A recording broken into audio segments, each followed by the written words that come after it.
সুন্দরবনে জাল জন্ম সার্টিফিকেট তৈরির আঁতুড়ঘর, পুলিশের জালে মূল অভিযুক্ত। সর্ষের মধ্যেই ভূত আর জন্ম সার্টিফিকেটের আঁতুড়ঘর সুন্দরবনে।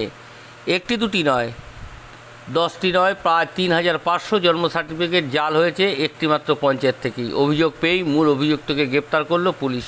শুরু হয়েছে তদন্ত।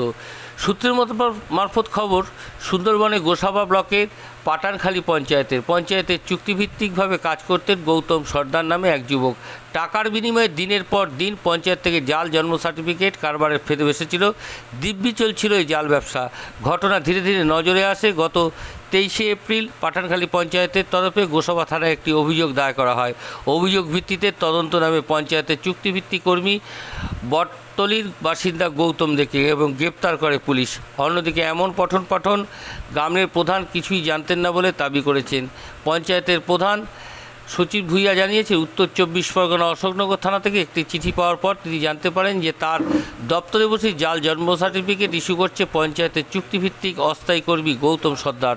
এরপরে ঘটনা সামনে আসতেই পঞ্চায়েতের পক্ষ থেকে গত 23শে এপ্রিল গোসাবা থানায় একটি লিখিত অভিযোগ দায়ের করা হয়।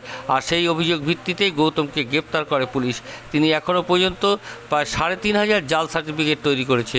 গৌতম সর্দারের পঞ্চায়েত দপ্তরে বসে এভাবে দিনের পর দিন দুর্নীতি করত এবং জন্ম সার্টিফিকেট তৈরি করতো। আর সেই জন্ম সার্টিফিকেট দিয়ে তৈরি হতো পাসপোর্ট।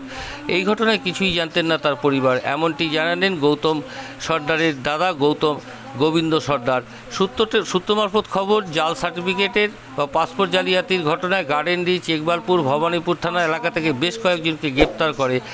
তার প্রত্যেকের সাথে গৌতমের যোগসূত্র রয়েছে। উল্লেখযোগ্য, বর্ধমানে গৌতম সর্দার কলকাতা পুলিশের তদন্তের আওতায় রয়েছে। তাকে জিজ্ঞাসাবাদ করছে এই ঘটনার পেছনে আরও কে বা কারা জড়িত রয়েছে।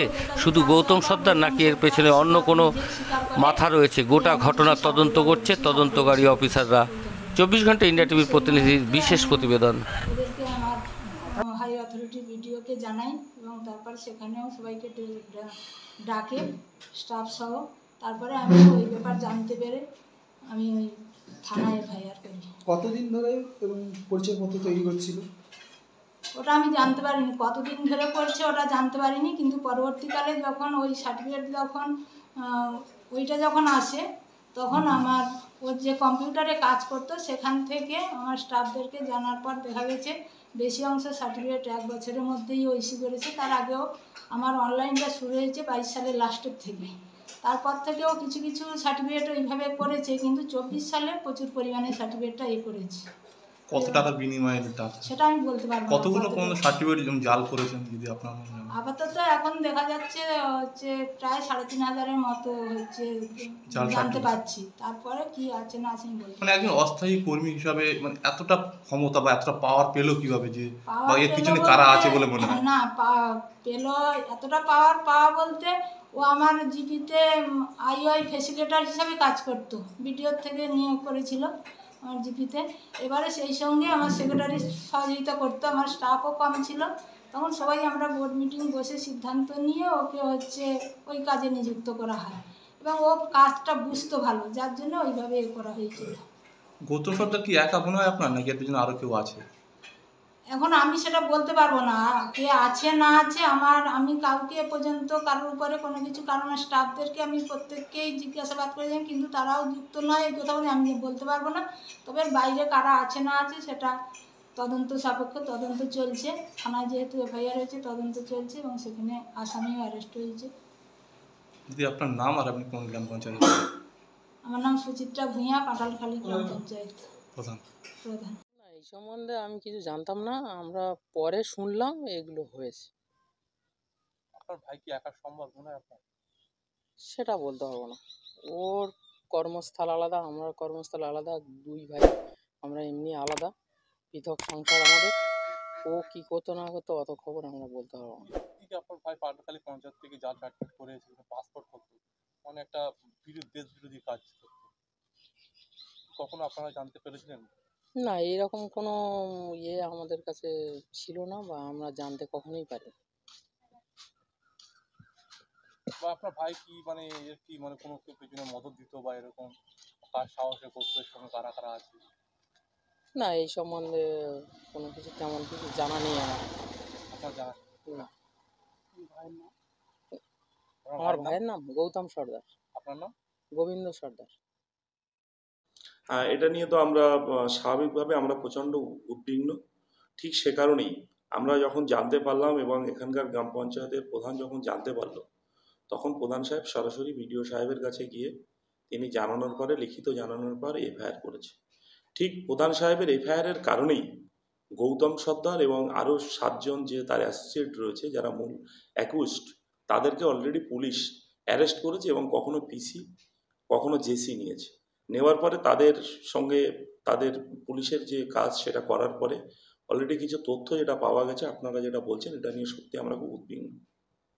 মানে এই যে গৌতম সর্দার যে একজন অস্থায়ী কর্মী হয়ে পঞ্চায়েতে বসে এভাবে টাকা বিনিময় কিভাবে তৈরি করতে পারে, মানে আপনাদের কাছে খবর আগে আপনারা নিশ্চিতভাবে জানবেন, কারণ সত্য উদ্ঘাটন করার দায়িত্ব আমি মনে করি আপনাদের। আপনারা সত্য উদ্ঘাটন নিশ্চিতভাবে করবেন। সত্য উদ্ঘাটন করার পরে আমরা যেটা বলছি দেখবেন সেটাই আপনারা পাবেন। এই গৌতম সর্দার অস্থায়ী কর্মী, আমাদের যিনি প্রধান ম্যাডাম রয়েছেন, তিনি যেহেতু এখন সব অনলাইন সিস্টেম হয়ে গেছে, স্বাভাবিকভাবে আমাদের প্রধান ম্যাডাম এতটা অনলাইনে অভ্যস্ত নন। তিনি কম্পিউটারের কাজ সেই অর্থে বোঝেন না, যার ফলে ওনাকে স্টাফদের উপরে অনেকটা নির্ভর করতে হয়। ঠিক সেই জায়গায় দাঁড়িয়ে পাঠানখালী গ্রাম পঞ্চায়েতের যে স্টাফ সংখ্যা থাকা উচিত, সেখানে স্টাফের সংখ্যা কম রয়েছে। এই অস্থায়ী যিনি রয়েছেন, এনাকে একটা মিটিংয়ে, হেলথের একটা মিটিংয়ে, সেদিনকে প্রধান ম্যাডামের ট্রেনিং ছিল, ট্রেনিংয়ের কারণে তিনি বাইরে থাকার কারণে এই হেলথের প্রোগ্রামে এই গৌতম সর্দারকে পাঠিয়েছিলেন। প্রধানের যে পাসওয়ার্ডটা হেলথ থেকে দেওয়া হয়েছিল, সেইটা গৌতম সর্দার নিয়ে আসার পর প্রধান সাহেবের সঙ্গে আলোচনা করেননি। সেই নাম্বারটা তার নিজের ফোনে দেওয়ার কারণে তিনি নিজের ফোন থেকে পাসওয়ার্ড ব্যবহার করে দিনের পর দিন এই দুর্নীতির মধ্যে আবদ্ধ হয়েছেন।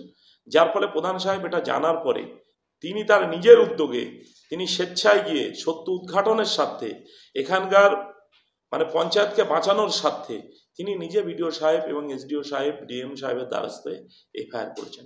যার ফলে প্রধান সাহেব নিশ্চিতভাবে, প্রধান সাহেবের অনেক দায়ী দায়িত্ব রয়েছে। তার মধ্যে আমি বলবো, যেহেতু এখন অনলাইন সিস্টেম, তিনি ততটা অভ্যস্ত নন। দেখুন, স্টাফদের উপরে তো স্বাভাবিকভাবে বিশ্বাস করতে হবে। সেই বিশ্বাসের জায়গাটা নিয়ে এই দুর্নীতির আতঙ্ক করে ফেলেছে পাঠানখালী জেলা। আপনারা দেখছেন 24 ঘন্টা ইন্ডিয়া টিভি, সর্বদা সবার পাশে, সবার মাঝে। আজ এ পর্যন্ত। সঙ্গে রাখুন 24 ঘন্টা ইন্ডিয়া টিভি। দেখতে থাকুন সব জেলার সব খবর সবার আগে 24 ঘন্টা ইন্ডিয়া টিভির পর্দায়। নমস্কার।